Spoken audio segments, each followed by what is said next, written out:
On a déjà testé pas mal d'enceintes assez entrée de gamme, mais aujourd'hui on a testé une à 90 € qui n'est pas de n'importe quelle marque, mais de la marque leader du marché. Je parle bien de JBL. Bienvenue sur la chaîne de Maison Tech. Aujourd'hui on teste la JBL Flip Essential 2. C'est parti.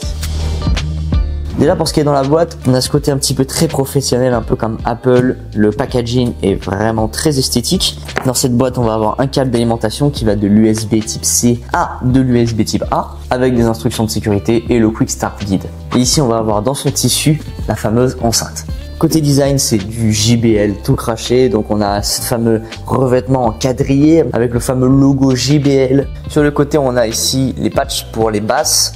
Donc j'aime beaucoup aussi la texture un petit peu vernis brillant, c'est assez sympa. On a quand même des finitions qui font très professionnelles pour cette gamme de prix. Sur la face de l'enceinte, on va avoir 4 boutons. On a le fameux Play Pause qui est juste ici, le bouton qui va servir à augmenter le volume et à le diminuer évidemment. Et ici on a le bouton Bluetooth qui va servir à appairer l'enceinte. Sur le côté on va avoir le bouton d'alimentation.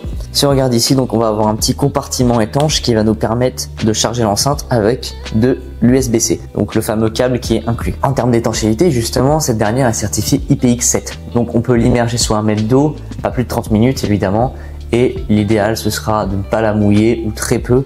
Elle pourra résister à quelques éclaboussures, c'est pour ça. Donc si jamais vous l'écoutez à côté de la douche ou alors que vous allez à la plage, n'ayez crainte, elle résiste à certaines éclaboussures, avec un certain degré évidemment. Elle reste assez lourde, on est sur plus de 500 grammes, donc c'est quand même pas léger, un demi-kilo pour une enceinte. Au niveau des dimensions, elle fait environ 20 cm de long pour 6 cm de diamètre. Comme vous pouvez voir, elle est assez compacte, mais ça n'empêche qu'elle ne manque pas de puissance. On est sur 20 watts de puissance, ce qui est vraiment extrêmement correct pour une enceinte de ce gabarit et de cette gamme de prix. Vous allez avoir de la puissance avec une enceinte à 20 watts. Pour ce qui est du Bluetooth, c'est dommage, on est sur du 5.1, donc on aurait aimé du 5.2 ou du 5.3, mais évidemment pour cette gamme de prix, vous pouvez pas tout avoir, vous pouvez pas avoir 20 watts, l'autonomie qui va avec et en même temps du Bluetooth 5.3, en espérant que ça n'empiètre pas sur les autres qualités. On est sur une autonomie de 10 heures. Donc pour une enceinte de ce gabarit là, c'est extrêmement correct. Si jamais vous mettez à plein volume, évidemment elle va durer moins longtemps, mais vous allez voir elle a du punch, donc mi-volume ça suffira très bien pour ces 20 watts. Si jamais vous souhaitez la charger en entier, il vous faudra 3 heures.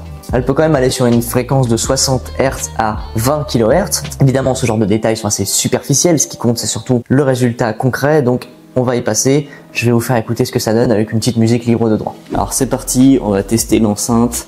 Je vous fais écouter une musique libre de droit. Vous pouvez entendre qu'il y a quand même pas mal de basses.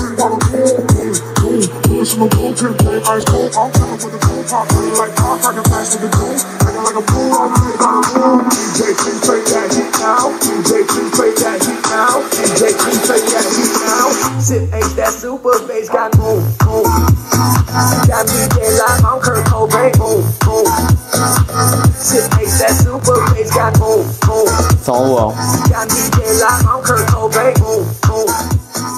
Vous n'avez pas besoin d'entendre plus, vous avez compris, la qualité est vraiment superbe et on a des très bonnes basses. Ça je souligne, on a vraiment des basses qui sont assez bluffantes.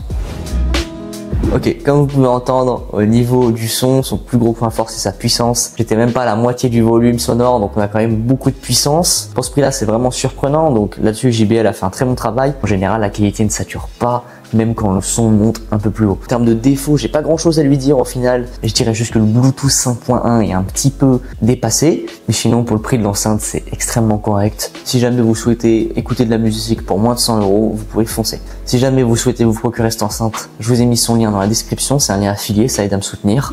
En tout cas, j'espère que ma vidéo vous a plu, si c'est le cas, n'hésitez pas à la liker et à vous abonner, ça me fait toujours très plaisir. Et je vous dis à très prochainement pour un nouveau test. C'était Maison Tech, à très vite.